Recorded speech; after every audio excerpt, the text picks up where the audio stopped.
Io lo faccio preventivo, potranno succedere dei tumulti nei prossimi minuti. In tal caso, se lei non fosse capace, come è successo in passato, di ritenere l'aula, la invito ad abbandonare l'aula. Non si preoccupi, questa parte del regolamento lo conosco. Grazie, Presidente.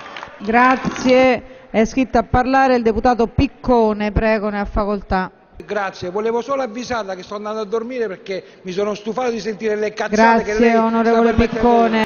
Calma, colleghi, concludiamo i lavori tranquillamente, prego. Capisco che quest'Aula sta diventando molto libertina e magari ci assumiamo anche responsabilità, però non so se è permesso a alcuni deputati proferire parole come cazzate o vaffanculo. Non ce la pigliamo, ma lo invitiamo al V-Day volentieri il deputato Piccone, perché potrebbe essere il soggetto principale, l'attore principale. La richiamo all'emendamento di cui stiamo parlando. Io parlerò proprio dell'emendamento, Presidente. No, ha finito il tempo, guardi, alla prossima volta. Vorrei ricordare all'onorevole Damiano che non è più ministro, quindi se si può accomodare ai banchi. Un momento, che sta succedendo?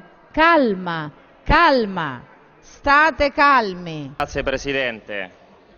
Innanzitutto vorrei dire attraverso di lei che i comunisti purtroppo per fortuna non esistono più e non sono certo rappresentati da SEL che va a braccetto con la Marcegaglia in Puglia. Io prima ho presentato 2 emendamenti che non ho presentato perché mi piace fare una presentazione postuma.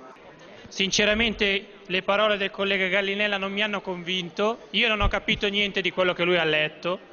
Perché è mezz'ora ormai che si sta parlando di tutto e di più. Ora un intermezzo di ricreazione credo che sia necessario a quest'ora, però che sia consentito a tutti. Blu. Quindi noi ringraziamo appunto quest'Aula perché hanno preferito le auto blu ai vigili del fuoco. In quest'Aula quasi nessuno sapeva la materia su cui si stava votando.